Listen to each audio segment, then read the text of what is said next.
Long term averages से अगर आप देखें डाइवर्जेंस हो सकता है, कुछ मानसून कम रह सकता है, लेकिन सरकारी तंत्र जो है वो मानसून के ठीक ना होने के लिए अगर आप देखें व्यवस्था करने के लिए कमर कस चुका है। कॉर्पोरेट जगत की राय लेते हैं। हमारे साथ मिस्टर सी मिथुन चंद मौजूद हैं बातचीत करने के लिए ईडी का वेरी सीट्स के। मिथुन जी नमस्कार, कार्यक्रम में स्वागत है। एग्जैक्टली अगर आप देखें ऐसी एक फीलिंग आ रही है कि एल नीनो इफेक्ट के चलते जो मानसून है वो थोड़ा सा अगर आप देखें शॉर्टफॉल रहेगा, और जब शॉर्टफॉल होता है तो अक्सर भारत में टेंडेंसी रही है कि कुछ इलाके तो सूखाग्रस्त होते हैं और कुछ जगहों में बारिश कम होती है। एग्जैक्टली ग्राउंड रियलिटीज आपको क्या मिल रही हैं इस वक्त, और अगर ऐसा होता है तो कितना इंपैक्ट करेगा आपका Q2 और Q3 में? Thank you. जो ये बोल रहे हैं एल नीनो इफेक्ट 93% का नॉर्मल परसेंटेज के हिसाब से 93% प्रेडिक्ट कर रहे हैं, but it's too early to come to some prediction. And we have seen good advancement of monsoon in the last 1 week or so, and it may cover in next 48 to 72 hours. But last year was the only 1 year where the monsoon was in and around June 1st and 2nd, and most of the time monsoon arrived after June 10th. So we'll still optimistic about the monsoon, and as a ground reality, when there's a delay in the rainfall, as a business, more of cotton acreage and corn will grow. So as a business, it's positive for us, and we see a 3 to 5% increase in the cotton acreage as well. So, but as a overall, we don't see such threat immediately, and we think that normal monsoon will shape out normally. And last year was a very good year, and the groundwaters are also recharged. So it should not be that difficult year. Okay. इतना मुश्किल साल नहीं रहेगा, आप मानते हैं। Exactly जो Q1 में सर हालात रहे वो कैसे रहे, और Q2 जैसे कि आपने कहा कि लॉन्ग टर्म जो एवरेजेस से थोड़ा सा डाइवर्जेंस आ रहा है रेनफॉल में, ये आप उम्मीद जाहिर कर रहे हैं, ये मानसून डिपार्टमेंट उम्मीद जाहिर कर रहा है। अगर लॉन्ग टर्म एवरेजेस से डाइवर्जेंस नहीं बहुत रहा तो स्थिति कैसी रहेगी, ग्राउंड रियलिटीज क्या रहेंगी, तब Q2 परफॉर्मेंस कैसी रहेगी, इसके बारे में कुछ टिप्पणी करना चाहेंगे Mithun ji? Actually business majority of the business Q1 में आता है, just after the initial showers. So we are just waiting for the showers to happen. Okay. So that we are expecting in next 1 week or so. Most of the central and southern India may be covered, and even northern India and other maybe in 10 to 15 days. So Q1 contributes to around 70% of our total sale. So we still stick to that one. Most of our stocks have already placed in the market, and we see a very good year for Kaveri. जी साथ ही एक और खास मेहमान हमारे साथ मौजूद है, उनसे भी बातचीत कर लेते हैं। एमके धनुका हैं, एमडी धनुका एग्रीटेक से। मिस्टर धनुका, गुड आफ्टरनून, स्वागत है आपका शो में। जिस तरह से आईएमडी ने अनुमान जताया है कि अनुमान से कम मानसून यहां पर रह सकता है, अगर इस तरह की सिचुएशन डेवलप होती है तो आप किस तरह से देख रहे हैं डेवलपमेंट्स को? किस तरह की डेवलपमेंट्स होती है तो आप क्या कहना चाहेंगे इन पर, और आप क्या मानते हैं किस तरह का इम्पैक्ट आ सकता है? देखिए, एज पर आईएमडी 96% से लेके 104% तक अगर बारिश होती है तो नॉर्मल मानसून माना जाता है।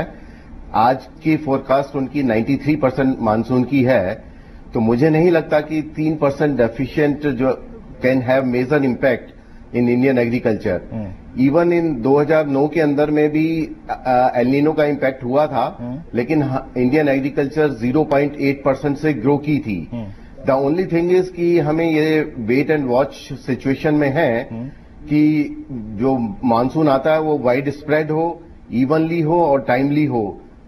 तो अगर ये सब होता है तो ज्यादा पैनिक होने की आवश्यकता नहीं है, और क्योंकि हमारी कंपनी के पास सभी क्रॉप्स और सभी तरह के कीड़ों के लिए दवाइयां हैं, और we are pan presence India, तो मैं नहीं समझता कि हमारी कंपनी के लिए कोई ज्यादा इम्पैक्ट करेगा। सर फिर भी मैं जानना चाहता हूं कि अगर ये डाइवर्जेंस अप्रोक्सीमेटली 5-7% का हुआ तो Q2 पे कितना इम्पैक्ट पड़ेगा सर? जी देखिए, अभी कहना मुश्किल है, लेकिन अगर मानसून डेफिशिएंट रहता है तो it can impact 5 to 7% growth.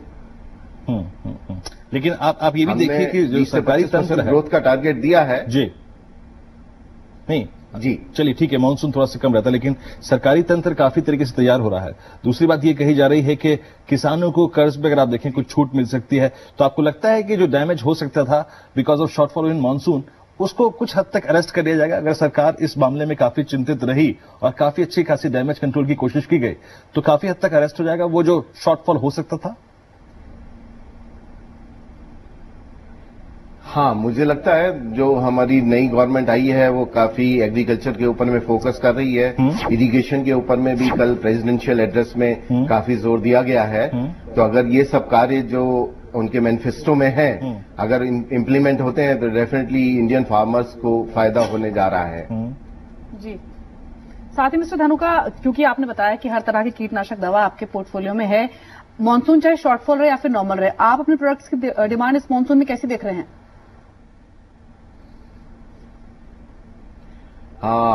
We फोर्सी कि हमारी डिमांड में कोई ज्यादा अंतर नहीं आएगा।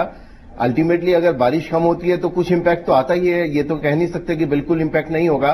5 से 7% इम्पैक्ट डिमांड में डेफिनेटली आएगा, लेकिन जहां पे बारिश ज्यादा होती है उन एरियाज में ज्यादा एफर्ट्स करके हम उसको कम से कम डैमेज को मीट आउट करने की कोशिश करते हैं। जी विवेक, आप कुछ पूछना चाहेंगे? बिल्कुल वीरेंद्र, मेरा सवाल इनसे यही होगा धनुका साहब से कि धनुका साहब, जिस तरह से मानसून कम रहने की बात है, आप तो काफी कुछ इसको ट्रैक करते रहे हैं हिस्टोरिकली, लेकिन ऐसा हुआ है कि कंपनीज के रेवेन्यूज पर, प्रॉफिट्स पर असर देखने को मिला है। तो क्या आपको लगता है कि इस बार जिस तरह का मानसून देखने को मिलेगा, अगर हम 90% के नीचे मानते हैं और जो सरकार कह रही है कि अगर दोबारा बुआई किसान करते हैं तो उनको मुआवजा भी मिल सकता है, इस तरह की बातें भी हो रही हैं, तो क्या कंपनी का आउटलुक कैसा रहेगा?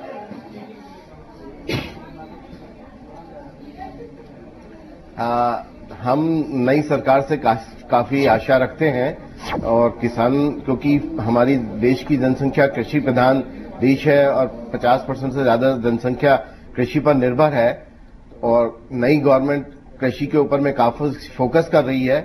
तो मैं समझता हूं कि हम लोग जो 5 से 7% हमने 20 से 25% ग्रोथ के टारगेट्स दिए हैं, वो 5 से 7% कम हो सकते हैं। वी फोर्सी की 15% ग्रोथ हम इर्रेस्पेक्टिव ऑफ एल नीनो हम अचीव कर पाएंगे।